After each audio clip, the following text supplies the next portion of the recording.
Cuando me puse al día con la novela principal de Re:Zero, recuerdo leer esta teoría y sorprenderme por lo bien estructurada y completa que está. Luego, cuando me puse al día con las novelas secundarias, pensé que encontraría errores en esta teoría, pero grande fue mi sorpresa tras ver que la teoría sigue manteniéndose de cierta forma sólida.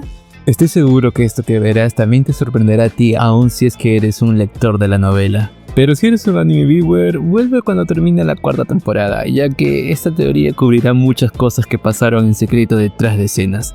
Aunque si no te importa ser spoileado, te invito a quedarte, ya que aunque es preferible que hayas visto hasta la cuarta temporada, en realidad ya entenderás gran parte si es que te has visto todo el anime hasta ahora. Y claro, si tienes los recuerdos frescos.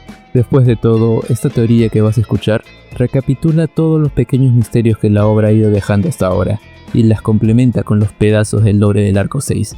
Aclaro que de por sí esta teoría no es mía. De hecho, ya me gustaría haber sido la persona que se dio cuenta de todas estas minuciosas conexiones que voy a contarte. De por sí, te digo, a mí no me gusta ver mucho contenido de Re:Zero en YouTube. Como ya leí toda literatura disponible de la obra, es difícil que encuentre algo que me sorprenda en un mar lleno de resúmenes como lo es la plataforma. Así que hazte una idea qué tanto impactó esa teoría en mí para que ya casi 4 años después de conocerla, aún la considere como una buena teoría. Y aunque no sea una teoría hecha por mí, me he tomado la libertad de complementar ciertos puntos que con el paso del tiempo se han comprobado como verdad. Y siendo consciente de que mi subjetividad evidente por esta teoría puede nublar mi juicio y adoración por esta, he compartido la teoría a un conocido que sé de primera mano que tiene conocimiento en el lore de esta obra. Claro, yo también voy a señalar algunos puntos que pienso que estén incorrectos, pero para que no digan que soy parcial, he decidido complementar la información con alguien más. También informo que este es el primero de 3 videos donde se hablará detalles sobre una gran teoría del arco 6,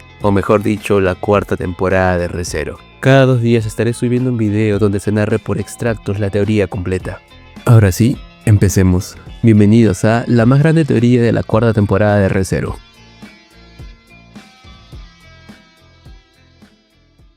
Esta primera parte de la teoría hablará detalles sobre la existencia de un personaje oculto que estuvo presente durante los sucesos del arco 6, pero que no fue percibido por el fandom debido a lo bien camuflado que estaba. Lo más interesante es que este misterioso personaje podría ser nada más ni nada menos que Flügel, y eso lo explicaré en los siguientes 6 puntos de esta primera parte.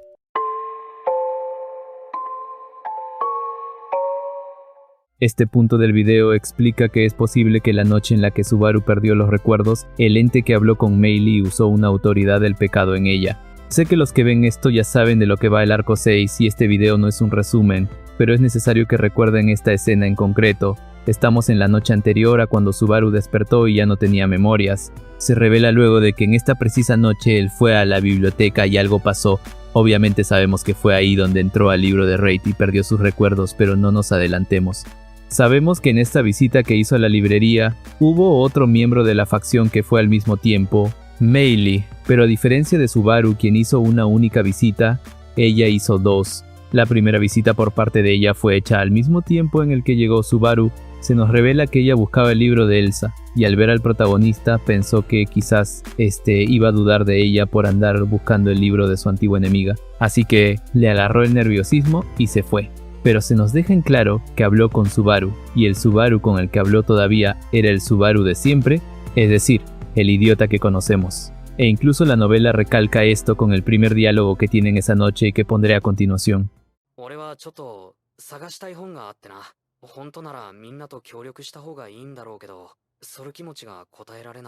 Esa forma de hablar es inconfundible y es como se expresa el protagonista. Aún así, Meili se retiró al instante, pero cuando regresaba a su cuarto decidió intentar buscar el libro de Elsa una vez más. Es ahí donde al poco rato vuelve a la biblioteca esperando poder encontrar el libro sin alertar a Subaru, y es acá donde todo se pone raro, porque Subaru le vuelve a hablar, pero ya no es el Subaru de siempre, no es el Subaru que conocemos. Si leíste el arco, probablemente me digas que la razón de ese cambio de actitud del protagonista es porque para este momento Rui Arnett ya había poseído a Subaru. Pero es aquí donde creo yo viene la trampa. La forma en cómo se expresa ella es extraña incluso para ser supuestamente Rui, y encima, la persona que está en el cuerpo de Subaru dice cosas como «Tus preocupaciones y angustias me aseguraré de recordarlas», lo dice mientras besaba el cabello de Meili. Se dice que en ese instante Meili siente un dolor en el pecho y la narración termina en esa parte, pero el autor de esta teoría postula que la razón por la que Meili siente un dolor en el pecho es porque en ese momento el desconocido ente que estaba en el cuerpo de Subaru consumió las preocupaciones y angustias que previamente había mencionado. Todo esto es una escena que queda muy rara, la verdad, pero se parece mucho a la escena de un arzobispo del pecado ejerciendo su autoridad, así como Gula ejerce su autoridad tocando a su objetivo. Puede que esta supuesta autoridad requiera de un contacto parecido para ejercerse. En este caso, ese contacto se dio a través de la acción del protagonista por Meili. Dejando de lado esta rara acción de la escena, Meili describe que sintió pavor y que también sintió que le empezó a doler el pecho. Al día siguiente, dependiendo de las acciones del Subaru amnésico, ella intentará confrontarlo o matarlo, y todo esto como resultado directo de la autoridad que parece haberle quitado las preocupaciones que en esa noche la detenían. Además, es algo extraño que Meili intente matar recién a Subaru. Digo, si hubiera querido hacerlo, lo hubiera hecho en el desierto usando alguna de sus bestias demoníacas, pero ¿por qué mataría a Subaru ahora que está dentro de la torre y no puede usar su protección divina? De hecho, ella misma comenta esta peculiaridad cuando recuerda este suceso en retrospectiva.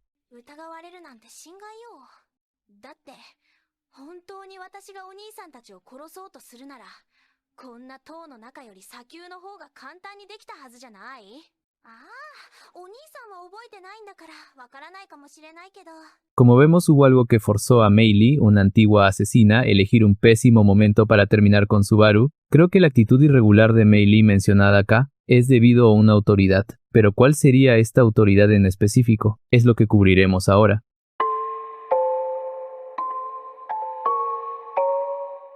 Este punto del video especula que la autoridad del ente misterioso es la autoridad de Gula y se explicará por qué. La autoridad que supuestamente usó el Subaru poseído es muy similar a la autoridad de Gula cuando consume las memorias de una persona. Ambas autoridades, la del ente misterioso y la de los hermanos Gluttony, requieren que haya un contacto físico con el oponente para efectuarse. Obviamente, esta autoridad desconocida no funciona de la misma forma en la que lo usan los arzobispos de Gula, ya que, mientras que la autoridad original consumía todos los recuerdos de la víctima, esta variante consume solo unos recuerdos y emociones en específico, y tampoco requiere que se mencione el nombre de la víctima para activarse. Pero, sigamos.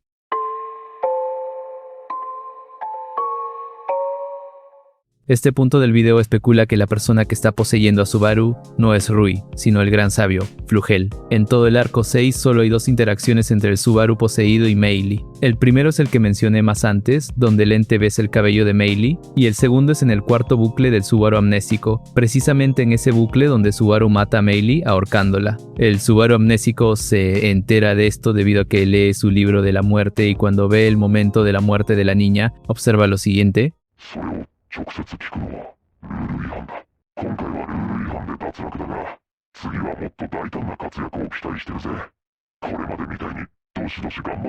Ve como el ente, antes de matarla, le recrimina haber actuado en contra de las reglas de la torre y le pide que actúe más agresiva la próxima vez. ¿Cómo es que habrá una próxima vez para alguien que ya ha muerto? No hay nada de lógica en eso, esto lo pensó Meili antes de morir, pero las cosas cambian si en realidad este mensaje esté dirigido para alguien que pueda rehacer las cosas, alguien que pueda intentarlo otra vez, alguien como Subaru. Tras esto, el Subaru amnésico despierta sin memorias de lo ocurrido, pero con la frase escrita Subaru estuvo aquí en japonés. En retrospectiva, sabemos que en este punto de la historia es Rui quien dejó una parte de ella dentro de él, esto con la finalidad de poder hacer que el Subaru amnésico cree una identidad distinta a la del Subaru original, y cuando pase eso, Rui podrá devorarlo. Además, si seguimos creyendo que fue Rui quien hizo todo esto, es lógico pensar que ella usó el conocimiento del japonés que trajo Subaru para escribir el mensaje de Subaru estuvo aquí. Pero hay un par de problemas con esta creencia, y eso es que el Subaru que asusta y asesina a Meili actúa y habla de forma diferente a la arzobispa de Gula que conocemos. Aparte de las peculiaridades que tiene ella al hablar, lo más resaltante de su persona es que vemos que habla con el pronombre de nosotros. Esta es una característica que tienen sus hermanos y ella al hablar. Pero en cambio, el ente misterioso que posee a Subaru en este punto no mantiene el pronombre de nosotros al hablar, sino que directamente habla en primera persona. Para entender mejor este punto, pondré a continuación los diálogos donde ambos hablan y te pido que prestes mucha atención a la forma en cómo se expresan, ya que es vital que te quede claro este punto para seguir con la teoría.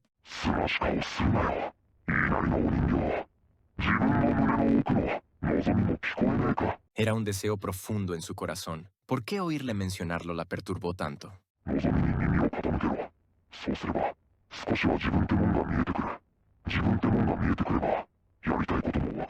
Esa es la forma en cómo habla el Subaru poseído, quien habla en primera persona. Ahora pondré la forma en cómo suele hablar un arzobispo de Gula.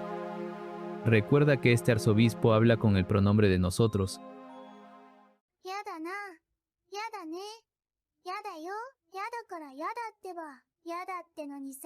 Negando horizontalmente con la cabeza, Rui abrazó su pequeño cuerpo ante la mirada de Subaru. Sin rastro de sonrisa, su rechazo era solo aparente. Era una joven con sentimientos inconcebibles. No, quizás debería decirse que eran vagos, sin ningún punto de apoyo.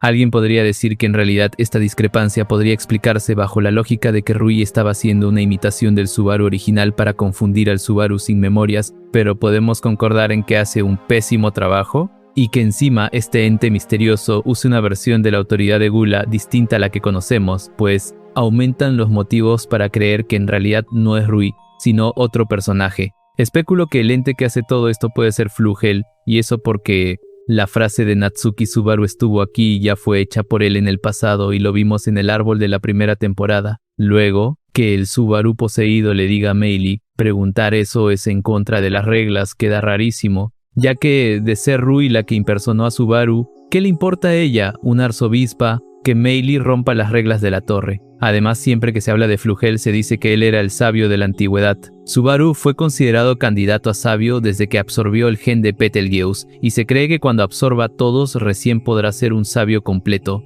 Si Subaru, siendo un candidato a sabio, ya tiene una autoridad, no es descabellado creer que Flugel, siendo la versión superior, tenga al menos una autoridad con él. La teoría original cierra esta parte diciendo que, por más raro que suene, Flugel tiene muchas razones para apoyar a Rui en este punto de la historia, y eso es porque él está que pone a Subaru a prueba. ¿Cómo lo pone a prueba? Simple. Está que hace que Subaru atraviese la verdadera prueba de la torre. Y, aunque no lo creas, hay evidencia de que hubo alguien más en la torre. Alguien que no era Subaru, Shaula, Emilia o cualquiera del grupo que fue a la atalaya de Pleiades. Si bien nunca se dice quién fue esta persona extra, se cree que esa persona fue Flugel. Y te explicaré por qué el autor de la teoría cree esto a medida que sigamos con el video.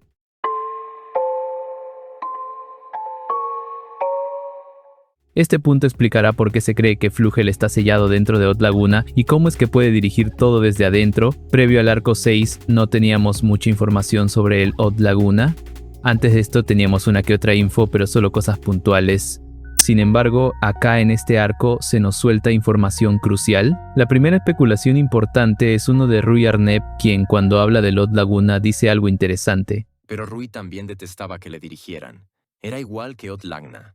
Una existencia para la que el ser dirigido era siempre el estado habitual de las cosas. Esto da a entender de que probablemente el Odd Laguna, el sistema que se encarga de mantener la estabilidad del mundo de Re:Zero y aquel que da las protecciones divinas a Reinhardt, aparentemente este sistema está siendo controlado. Luego, cuando pasa una de las escenas más esperadas del fandom sobre el arco 6, ambos Subarus hablan y teorizan sobre quién puede ser la persona que controla y domina este sistema.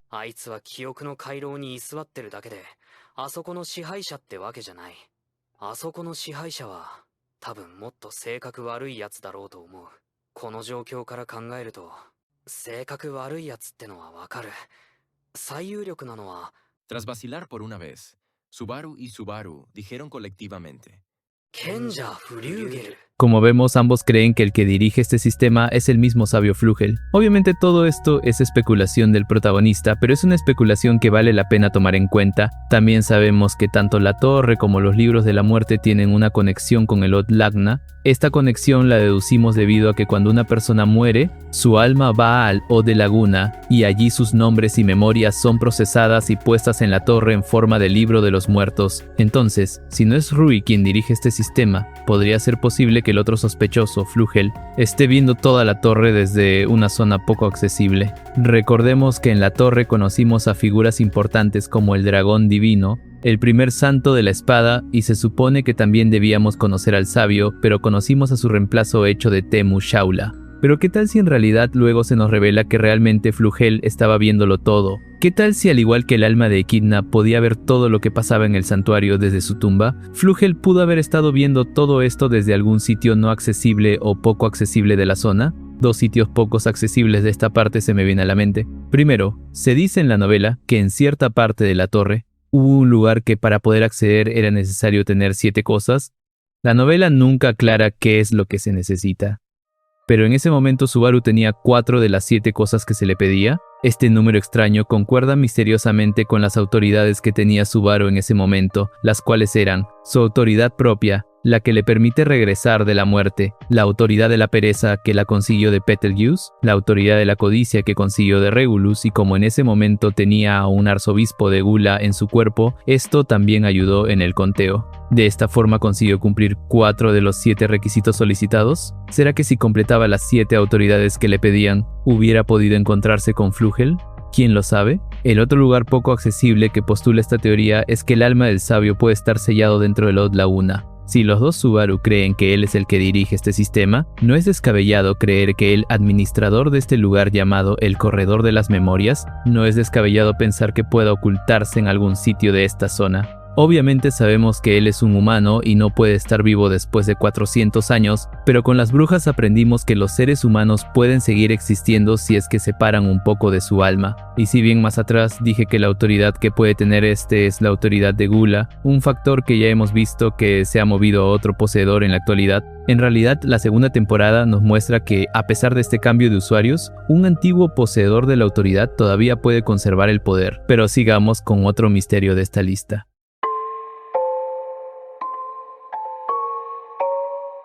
Este punto del video especula cómo es que este símbolo que usa Tapei para representar el vacío que deja el poder de Gula en sus víctimas tiene más significados de lo que parece. Si leíste el arco 6, puede que no sea sorpresa para ti el saber que este símbolo se usa para representar a las personas devoradas por Gula en la mente de alguien que la recuerda. Cuando Ram recuerda su pasado y recuerda a su hermana, esta es representada con este cuadrado. Cubriendo su pequeño cuerpo con el viento, Ram atravesó la aldea como un vendaval. Lo que esos labios pronunciaban se refería a su única, a quien amaba con el más mínimo pensamiento. Curiosamente, estos cuadrados también salieron en los episodios 33 y 72, los cuales, si te preguntas, son los episodios donde Subaru pierde sus memorias y las recupera. El autor hizo un movimiento cool al poner de título estos símbolos que derivan del poder de Gula. ¿Cómo podemos apreciar en base a estos ejemplos que les di? Es seguro decir que si eventualmente veremos estos símbolos en la narración, significa que la persona en cuestión ha sido afectada por Gula, pero no es consciente de eso. ¿Qué dirías si te digo que la misma Rui Arnep, una de las arzobispos de Gula, también ella tiene estos símbolos cuando habla? ¿Cómo es que la misma arzobispo de Gula está afectada por algo que se supone que ella domina? Bueno, es algo que explicaré ahora.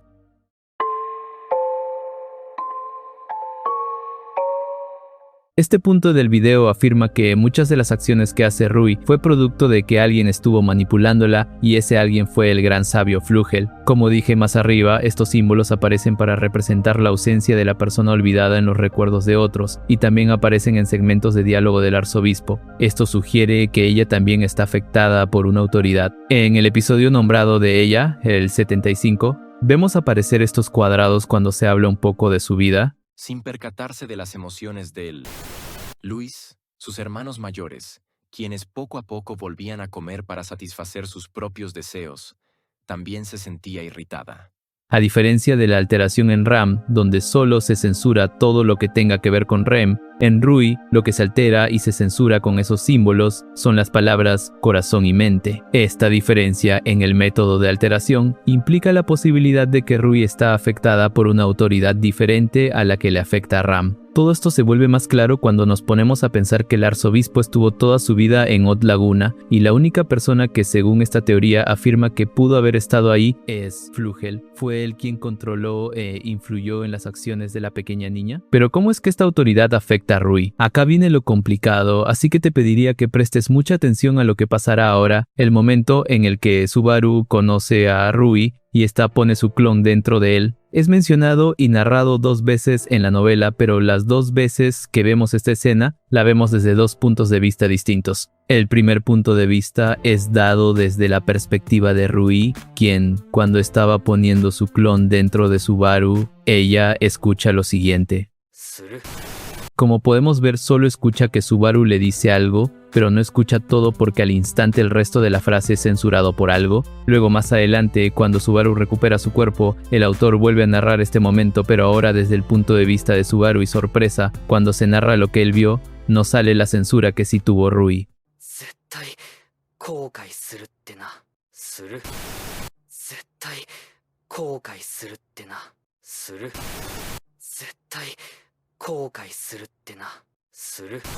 Como podemos ver, hubo una diferencia en lo que escucharon ambos. Por alguna razón, Rui solo escuchó una parte, y lo que sigue después de eso fue censurado por alguien o algo. El autor de esta teoría sostiene que esta irregularidad que experimentó Rui es igual a la manipulación que hizo el ente misterioso con Mei Lee. Debido a que este ente removió las preocupaciones de Mei Lee cuando la vio al inicio del arco, esto desencadenó que al día siguiente ella intentase matar a Subaru, y acá la torre está que hace lo mismo con Rui, hace que no escuche las advertencias de Subaru, quien le advertía que experimentar su autoridad no es un proceso fácil. El ente misterioso censuró estas palabras del protagonista para forzar a la niña a creer que todo saldría según sus planes. Como vemos, esta censura es una constante que afecta solo a Rui, pero cuando este arzobispo posee al protagonista, esta censura sigue afectándole por momentos y lo veremos ahora. ¿Cuántas veces tendría que ser engañado? ¿Cuántas veces tendría que ser pisoteada su esperanza? ¿Cuántas veces tendría que ser vencido hasta que aprendiera? Como vemos, el símbolo sigue apareciendo aun cuando ella está en el cuerpo de Subaru, y eso porque aunque esté poseyendo el cuerpo del protagonista, la autoridad que la manipula está ligada a ella independientemente del recipiente que use.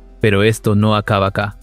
Cuando el Subaru amnésico y el Subaru original se reúnen, ambos comienzan a conversar y se ponen al día con las cosas que pasaron desde la pérdida de los recuerdos. Pero recordemos que técnicamente este Subaru amnésico aún tiene dentro el clon de Rui, y esto hace que en plena charla entre ambas versiones del protagonista pase lo siguiente.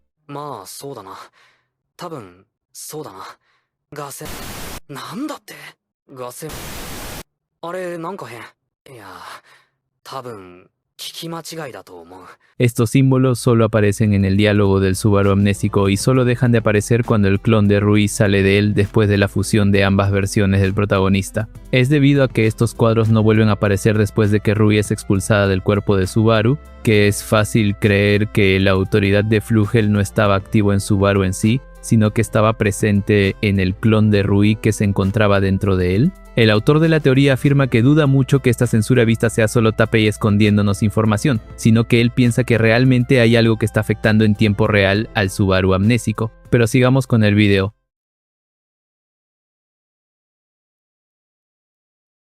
Como podemos ver, estos 6 primeros puntos que vimos dan a entender de que había una existencia más en la torre. Ahora en los siguientes 8 puntos hablaremos sobre por qué era necesario que Subaru pierda la memoria y cómo es que las supuestas pruebas que habían en el lugar en realidad eran pruebas falsas. Pero eso es algo que recién cubriremos en 2 días. De todas formas, si no quieres esperar, siempre puedes apoyar al canal con una membresía y ver el video completo de esto. Recuerda que cuando publique la versión original, liberaré junto a eso un documento donde hablaré sobre las cosas que ya se han confirmado o desmentido de esta teoría. Así que espera un poco más. Pero dime, ¿qué te pareció la primera parte de esta serie?